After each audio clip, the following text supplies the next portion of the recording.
Whether it's AI, mass layoffs, or just general oversaturation within the industry, it's very clear to say that getting hired, especially now, is very, very difficult within the tech industry.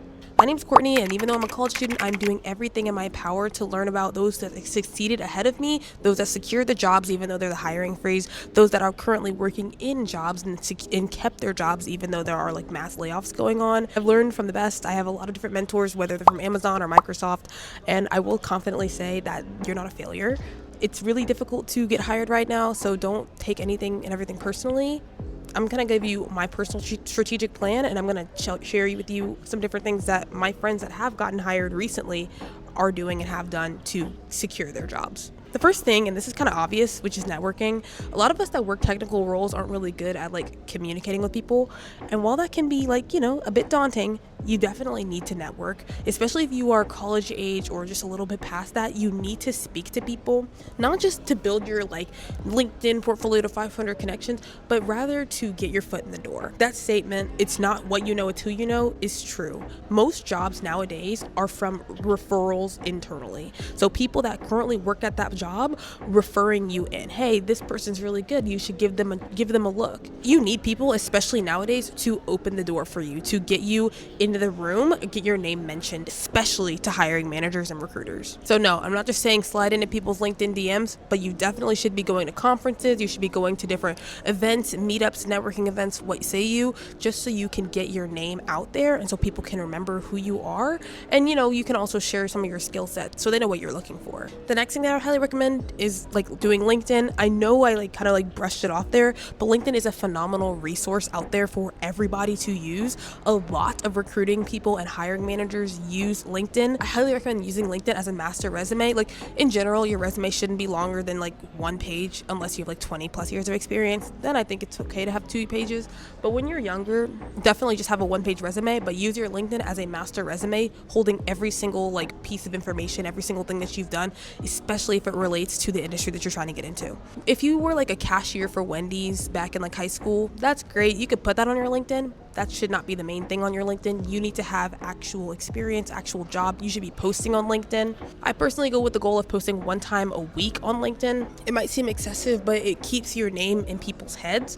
And that's something that you need to do. You need to play into the psychology of it. So when somebody thinks, oh, I need a front-end engineer, I need a back-end engineer, or DevOps, data engineer, whatever, your name comes up in their head because they just saw you when they were scrolling on LinkedIn. And with this strategy, please don't just post me, I. Myself and recruiting managers love it when people's LinkedIn are trying to push other knowledge to their peers, to their network, to their community that they've built. So structuring your LinkedIn as more of a learning opportunities, and instead of being like, this is what I did. Hi, LinkedIn family, this is what I did. Instead making like a story. I did this and this is the outcome. I did this and you should check this out too because it's really great. By structuring your LinkedIn that way, it shows that you are willing to share knowledge and grow other people. And I promise you, companies love that. They need people that are going to come in and teach their peers. So be strategic on LinkedIn, post frequently, repost content. You don't even have to post your own stuff. You can repost other people's stuff. Just have a good strategic plan, posting once a week or maybe once every other week or something. I wouldn't exceed posting 2 times a week on LinkedIn. That's a bit excessive. But, that's just me personally. But once you hit that 500 plus connections and once you are frequently talking to people, that's when you can start sliding into people's LinkedIn DMs. That's when you can start joining groups on LinkedIn. That's when you really start, taking advantage of the network that you've really built on that platform. The next 3 things are the big 3. This is where you really will stand out as opposed to somebody that's just applying for the job out of nowhere. The first one is actually getting job experience working in the professional industry. This is internships pretty much. Now, I understand a lot of the times internships are just as competitive, if not more competitive than the actual full-time position. What I'm going to say to that is don't go for those really highly competitive internships.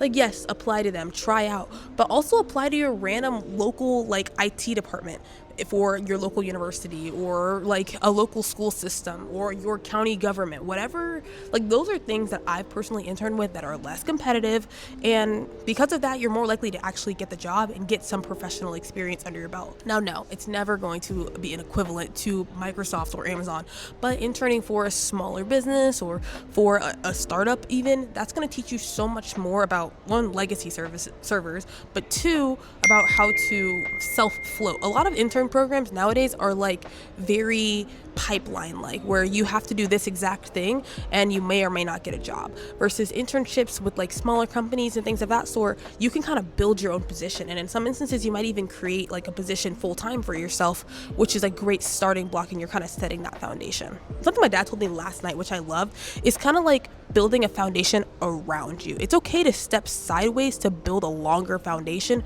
for then when you go up, it's less like likely to teeter. Now, yes, you want to aim for paid, but do some unpaid work if you have to, just so you can get some experience under your belt, because that is what recruiters and hiring managers really need to see, is that you know what you're doing. And that plays perfectly into the next point, which is certifications. Now, there are a plethora of different free certifications out there online. I know right now, as we're recording this video, there is a Claude certification that you can get. There's like a lot of Claude certifications you can get. Get those. Get as many certifications as you can under your belt, just to show off your experience, to show off your knowledge, and to show you're willing to grow outside of typical curriculum. If you are a college student and then you're also getting certified, people are like, oh wow, you're learning in and out of your like classwork. That's really cool. That's great. No, a certification is not going to lock you in. And no, certifications don't 100% guarantee you know what you're talking about, but it shows that drive to do things outside of work. So I highly recommend taking advantage of free certifications. There's a lot of paid certifications out there as well that I think are really great. I personally, when I learn coding languages, I like use Scrimba Pro, which is a phenomenal platform. Highly recommend checking them out, but I'll like leave my link for that in the description for a little discounted code with that. But overall, I really would say get some certifications under your belt. It just adds to that foundation. It adds to the long, elongated foundation. You don't always have to go up every single time. It's okay to build outwards and then up. And the last thing that I have, which is the most important thing in my personal opinion, is projects. Now, if you follow my account, you know that I am always talking about posting projects, building a portfolio. This is genuinely what's going to separate you from the rest of everybody. Your projects, especially if you are doing them yourself and not being 100% reliant on AI, if you are building your projects yourself, you are showcasing full, complete competency in that technical skill. You know, obviously projects should start off really simple, very vanilla, like vanilla JavaScript, HTML, CSS, or vanilla Python. But then after that, you really should be doing some more API calls in your projects, or full clones of web applications. So like, I've seen people where they've cloned the entire site of Netflix before. That got them a job at Amazon. That is the type of stuff that you need to be doing to build up your resume and to showcase your skill set. And heck, your projects can be profitable. I know right now I'm building a startup. Now, well, yes, that is its own goal in itself to hopefully like grow and bloom into a beautiful thing. It is something that I'm putting on my resume, whether it blows up and makes me a whole bunch of money or not. It's definitely going to add to my resume and showcase my personal skill set, especially because I'm not using that much AI for developing the actual like product itself. Now, at the end of the day, I'm not trying to rip on AI. I think it's a great resource. I think it's something that everybody should learn how to use and become proficient in those skills. That's why you should take those Claude courses, because Claude tells you pretty much exactly how to use their product in your code. But you should not become 100% reliant on AI. AI doesn't teach you anything. It just gets you there faster. And then when somebody comes up to you with an actual technical problem, or you have a technical interview or something, then you're kind of screwed because you don't know what the heck you're talking about. Don't be that person that goes to an interview and they ask you what a void is, and then you're just kind of like, nullifies, I think. Like, no, actually, like, know what it does, know the different syntax. Now, you don't need to know everything. There's definitely a healthy medium to it all, but you definitely need to have those technical skills underneath your belt so you can really like earn the job and showcase your skill set. Now, obviously, I'm going to give you a little bonus since you stayed to the very end, and that is making sure that you understand the patterns within data structures and algorithms. Now, I can't really comment on this because I don't fully understand all of the patterns with it, but I'm using a phenomenal site called LeetCode.io, not sponsored, just really like the platform in general for learning data structures and algorithms, doing practice problems and things of that sort. It's super duper helpful, and I'd highly recommend you check it out. It's structured similarly to LeetCode. If you've never done a LeetCode easy problem and you just kind of stare through the 100-mile stare after you see it, I highly recommend checking out NeetCode because they give you like a tutorial on how to solve the problem, and then after so long you'll pick up on the strategies to it all. Publish all your projects and stuff to GitHub, make your own portfolio, get some certifications, do some side projects with some companies, build up that resume. And take screenshots. Oh my goodness, take screenshots. When I did internships back in high school with my local county government, I did not take a screenshot at all of what I was doing. And then when I interviewed for my current internship, my boss actually asked me, hey, did you like do any work with them? Do you have any like proof of what you did? And I was just like,